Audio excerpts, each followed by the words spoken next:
Your Excellency, the President of the Federal Republic of Ethiopia, Your Excellency, the Vice President of Tanzania, the Right Honorable Excellency, Right Honorable Mudavadi, the Prime Minister of Kenya, Honorable Ministers, the Vice President of Uganda, ladies and gentlemen, first of all, I welcome you most warmly for agreeing to have this conference in Uganda. Thank you so much. Karibu sana. Robusta coffee, what we call emwanyi, is indigenous to Uganda. And in the past, we used to use it to perform ceremonial functions, religious functions of brotherhood and so on. Coffee is not a food, but a beverage. Although I hear it has also got some carbohydrates and some proteins. So there's some element of feeding in it. But nevertheless, that beverage is quite useful as a stimulant that is friendly to the human body. Especially people in the cold countries need this stimulant. I was trying to find out from the doctors, what does coffee add to the human body? And they told me that because it stimulates the body mechanisms, it therefore improves appetite. That's what I was told. I don't know whether it is true or not, but one of the people told me this. So it is some sort of appetizer, apart from stimulating the body, the heart, the blood circulation, and so on. To the richer people, apparently, in the world, that can afford to buy coffee. We here in Uganda didn't know that coffee was a rich man's beverage. Because we have it here, we take it for granted. But when I went to other countries, they said, no, for us, we can't afford coffee. We drink tea. Apparently, people with less incomes tend to drink tea, another beverage which we produce a lot here in Uganda. Some years ago, the global demand of coffee was 118 million bags, 60 kilograms.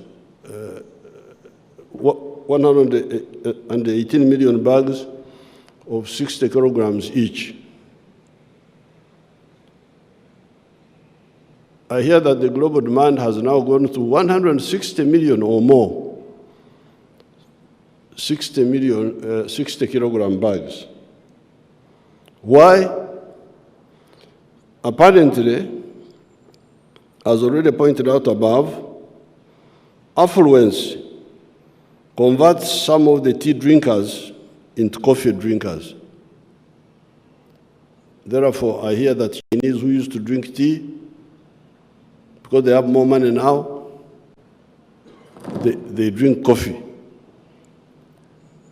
That's why the demand is going up. And that's why I have been encouraging Ugandans to grow coffee. Otherwise, if it had no global demand, I wouldn't encourage them. I would discourage them. This trend will therefore be good for the coffee-producing countries like Uganda. The fact that the demand for coffee is growing should be good for us, we here, and those who are not here, the Brazil, Colombia, all those other people, Vietnam, Indonesia, etc. However,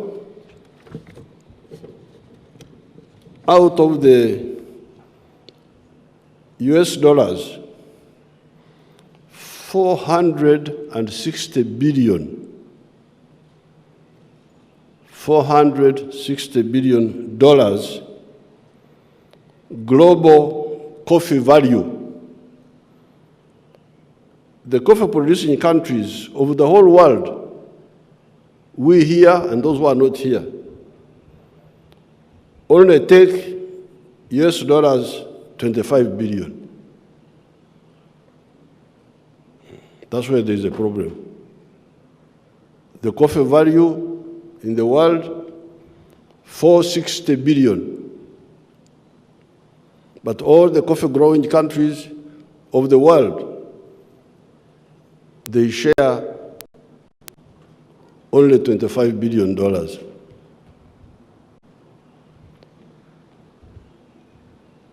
And Africa, we who are here, we get only US dollars 2.4 billion.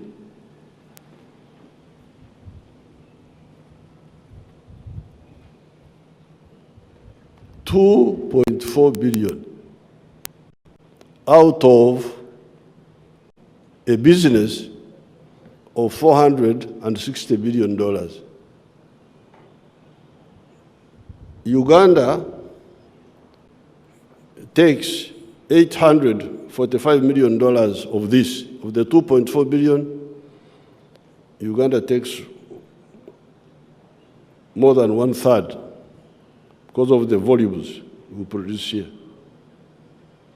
Now, this is part of the iniquities of the present global parasitic system. The present global system is parasitic. A parasite is the one who takes from you and doesn't give back to you. We call that a parasite. So this system is parasitic. In the last 60 years, I have been involved in the struggle against this modern slavery for Africa. The curse of producing raw materials for cleverer people in the world to add value to those raw materials and get much more value from them. For the last 60 years and more, I have been involved in struggle against all of this.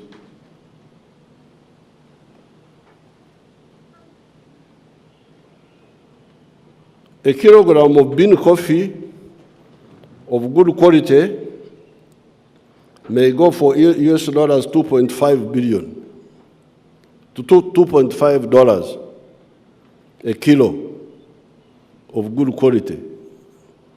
They call it something, some Q something. They give them some names. You may get $2.5. The same quantity of coffee, roasted, ground, and packaged outside, may go for US dollars 40. For what Africa gets $2.5, somebody else gets $40. This is where there is massive hemorrhage of money from the global south to the global north. It is not only the loss of money per kilo, it is also the loss of jobs, because these are jobs. The one who roasts is a job. The one who grinds is a job. The one who packages is a job. All those jobs are exported. If you take the whole, now this is in one area of coffee. But if you take the whole spectrum of raw materials from agriculture, from minerals, from forest products, etc., the loss to Africa is massive.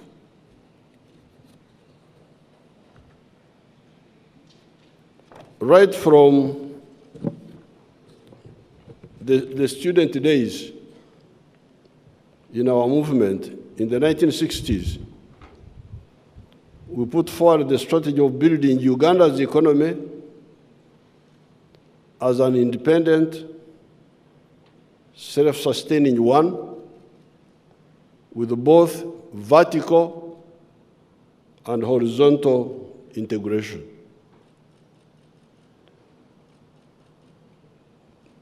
That's what we identified in the 1960s when we were part of the student movement. Here in Uganda, we have succeeded somehow in some sectors, such as the dairy sector, the milk sector. Uganda now is a big exporter of milk products. Fisheries, textiles, sugar, leather, etc., a number of sectors where we have been able to achieve this. Vertical integration and horizontal integration.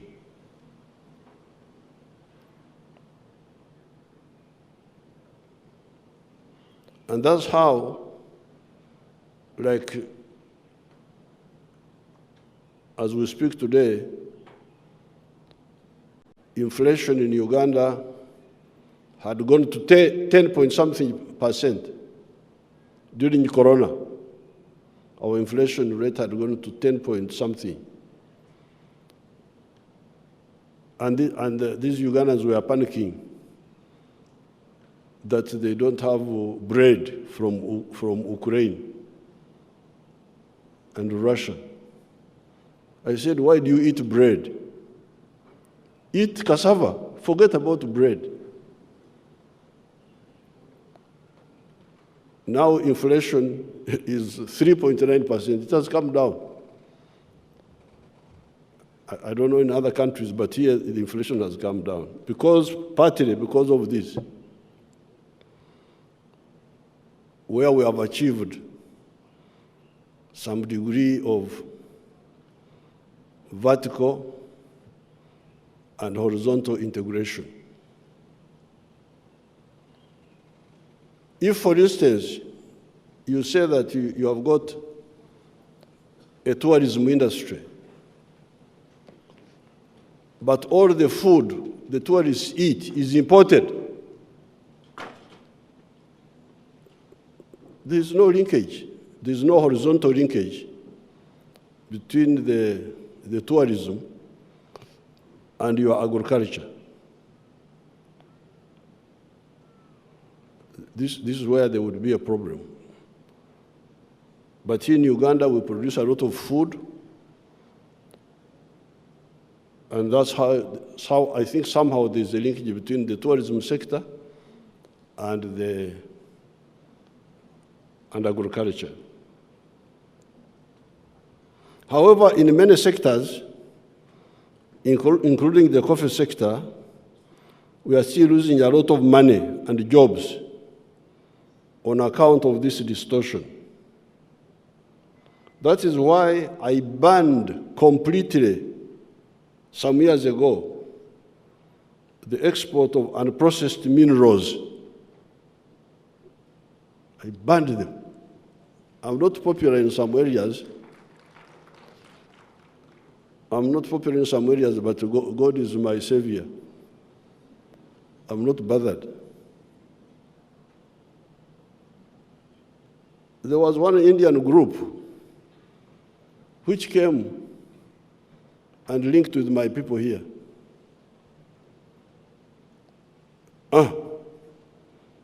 They had made a deal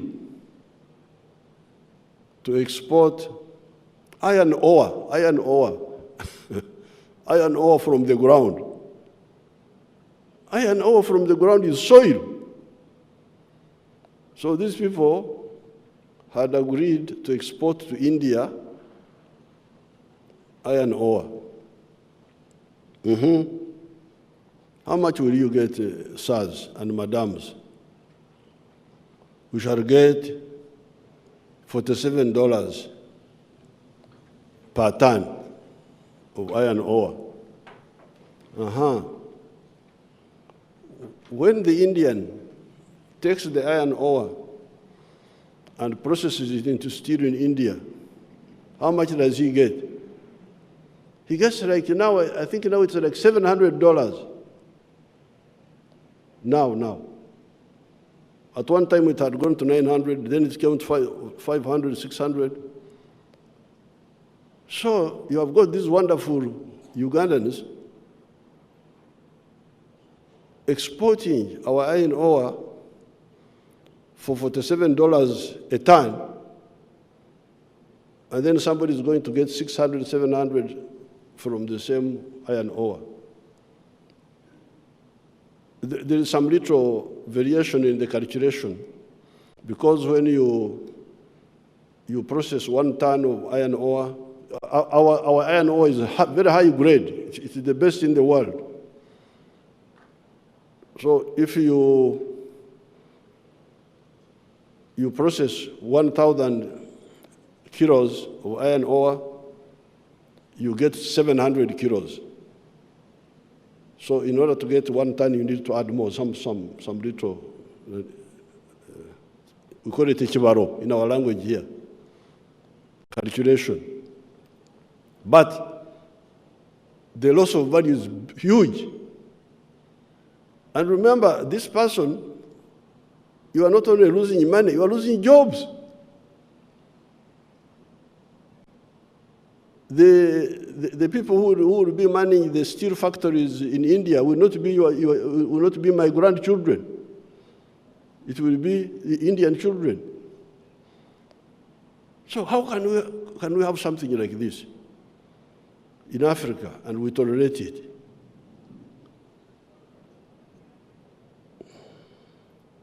So that's why I banned completely some years ago the export of unprocessed minerals such as iron ore, blister copper. Blister copper is 94% pure. Uganda in the past used to export this type of copper. 94% copper, 94% pure copper, they call it blister copper. But here we had a situation where we were exporting this blister copper up to Mombasa, and yet we had some factories here making cables for electricity,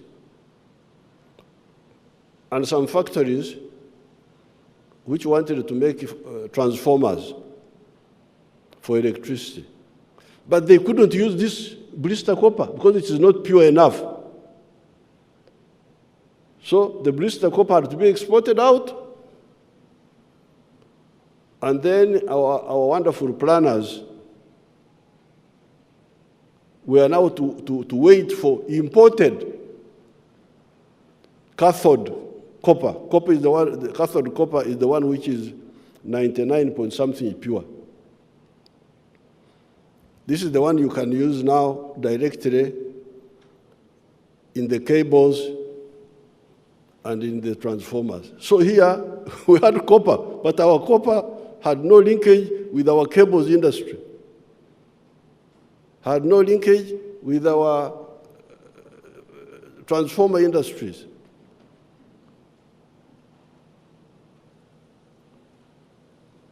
You wonder, how can Africans be like, accept this? So I stopped all this. I said, if you are not ready to process, let it stay in the ground. It has been there for 2 million years. It can stay there for another 100 years until you are ready to process it yourselves.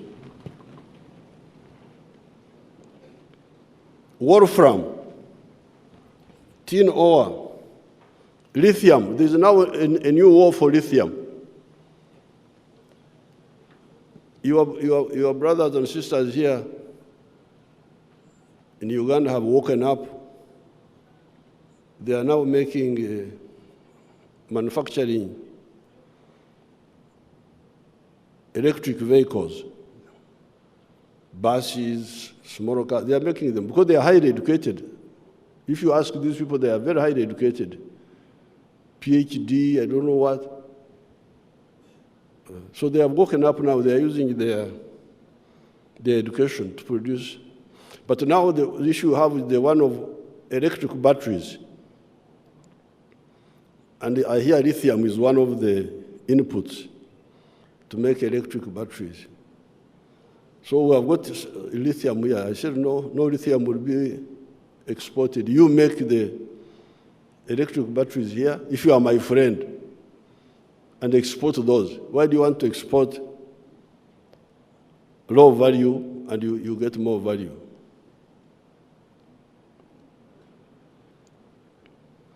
Uranium, etc. We've got a lot of uranium here. You have heard of the quarrels going on in Niger.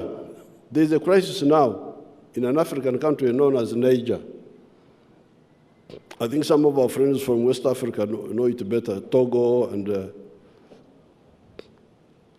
Cameroon, they know it better.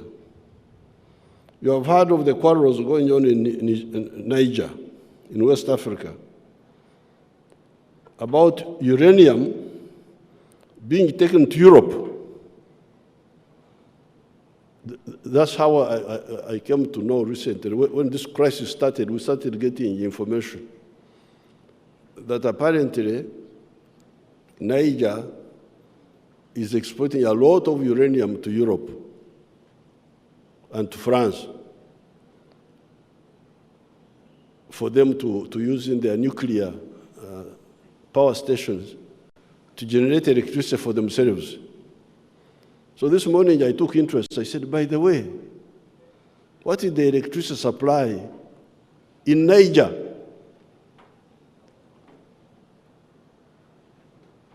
Before you sell uranium to the other person, how about you? What's happening to you?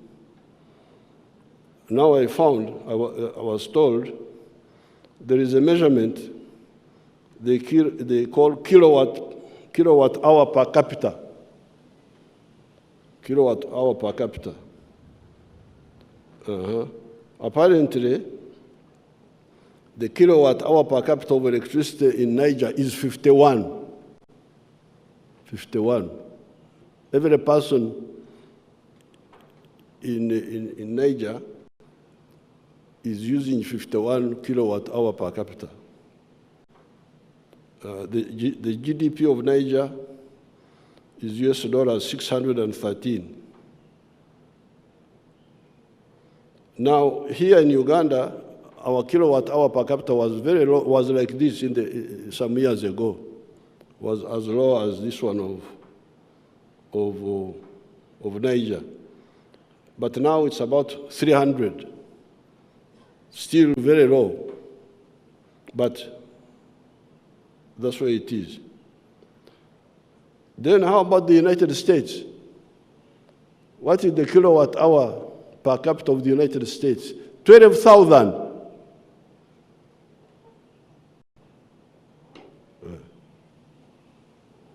12,000. And there's a country called Iceland. It has got a lot of electricity of course, they have got a small population, but it is 54,000. Now, Uganda has got a lot of uranium. Some years ago, a Western company came and proposed to mine the uranium. They came here, said they want to mine the uranium. I asked them, mine it and take it where? They said, export it. That was their answer. I asked them, export it for what purposes? They told me,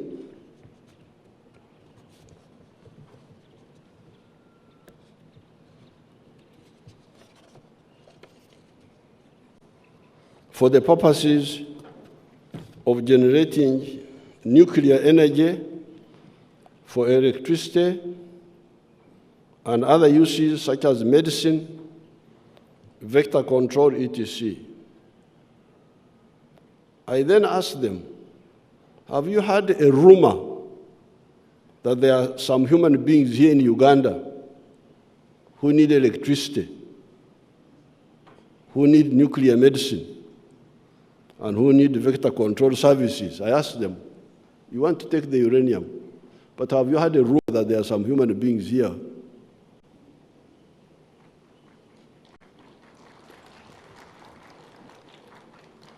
It's not confirmed that they are there, but could it be a rumor that there are some human beings here?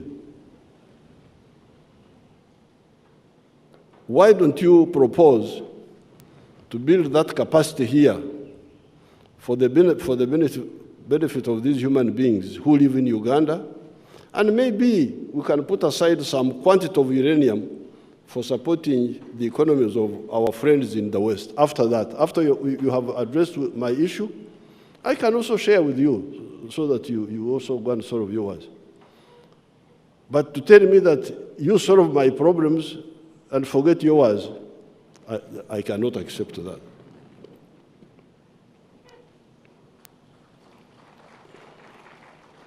They never came back. They never came back. So the uranium of Uganda is sleeping in the ground until we are ready to use it. We have now agreed with the Russians and the Koreans to build 2 nuclear power stations for electricity of 15,600 megawatts total. Imagine, just 2 stations will produce 15,000 megawatts.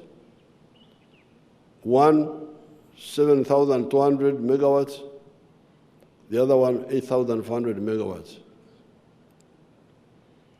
Our biggest dam on the Nile is the Karuma, with 640 megawatts. The hydro. The biggest opposition of our plan of building an integrated national economy has been mainly internal, from some elements of the political and bureaucratic classes who perform the role of comprador bourgeoisie, agents of foreign interests Mao Zedong talked about in China. Unlike the national bourgeoisie, who build our economy, the comprador bourgeoisie, raw material exporters, importers of foreign products that can be made here, commission agents, bleed our economy. The national bourgeoisie, who are manufacturers, hotel owners, tourism operators, professional service providers, such as doctors who treat people here instead of patients going out for treatment, internal distributors of our products, such as food, build our economy. There are businesses which build our economy, which infuse blood into our economy. There are those businesses which drain blood from our system for the benefit of the outsiders. And these are the ones Mao Zedong called the comprador. Comprador is a French word meaning agent. agent of. Therefore, we, the raw materials producers, need to conduct internal struggles in our respective countries to add value to these raw materials, including coffee, so that we earn more from our sweat and create more jobs for our youth instead of dying in the Mediterranean going to Europe.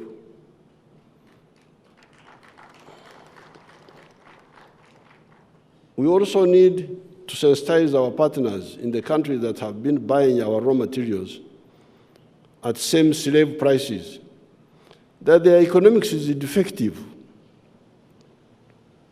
What will the USA or Europe or Asia lose if Africa sells added value coffee to them instead of the raw materials of the raw material form and earn more money?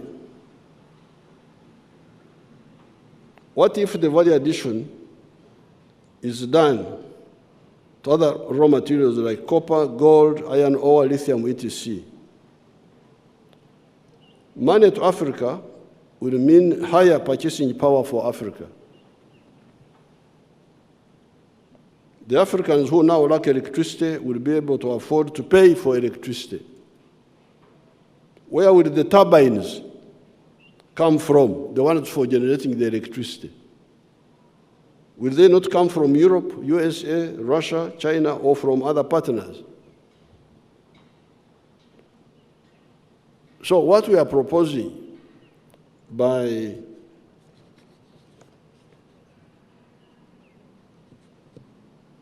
adding value to our raw materials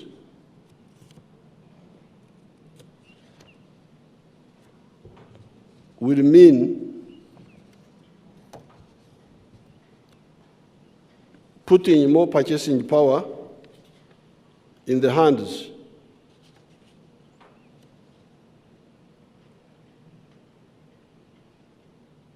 of the Africans. But there is a page, I jumped in my speech. Allow me not to leave it out. Now, because of this hemorrhage from Africa, because of these raw materials,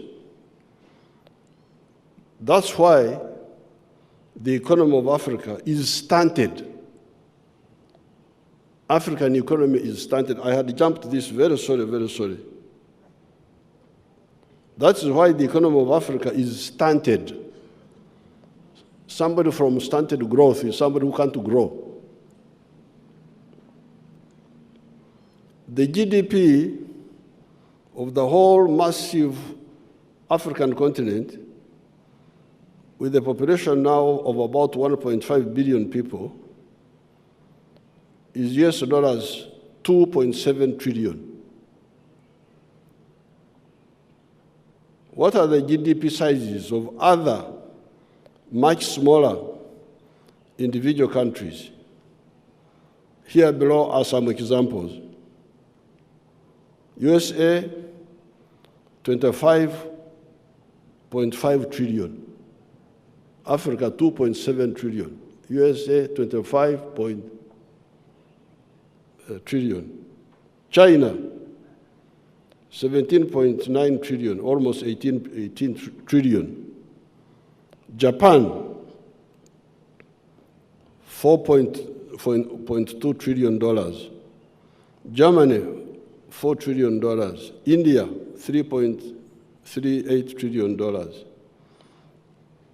Even little South Korea has a GDP of US dollars 1.7 trillion, nearing the size of the African GDP. It must be pointed out that even this US dollars 2.7 trillion is a recent development because the African economies are said to be growing at a fast rate compared to others in the world. Otherwise, Africa's GDP was only 500 billion some few years ago. However, much of that growth may be quantitative, not qualitative, producing more and more raw materials. Sorry, I had jumped that page in the speech. Therefore, as I conclude, I was beginning to ask the question, if Africa gets more money from value-added products of its raw materials, will it not be better for the whole world? Because if you hear the per capita consumption of electricity in Uganda is 300. In the USA, it is 12,000. Why are the Ugandans not using electricity? Because, first of all, in the past it was not there. But even when it's there, they may not be able to afford it. But if they get income, because they are getting more money from their coffee, getting more money from their iron ore, getting more money from their copper, they will be able to buy the electricity. And we shall be able to generate more electricity. Where will the turbines for generating that electricity be coming from? Uganda is not making turbines yet. We shall have to buy them from those people. So therefore, that's why I was asking,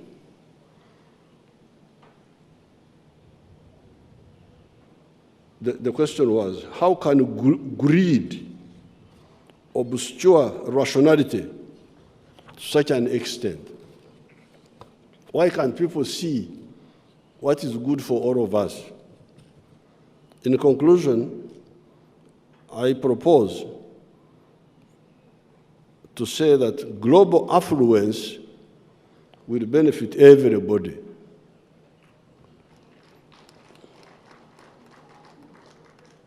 Down with imperialism, down with the parasitism, long live the win-win strategy.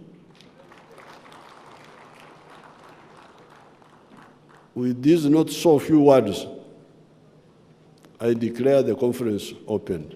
Thank you very much.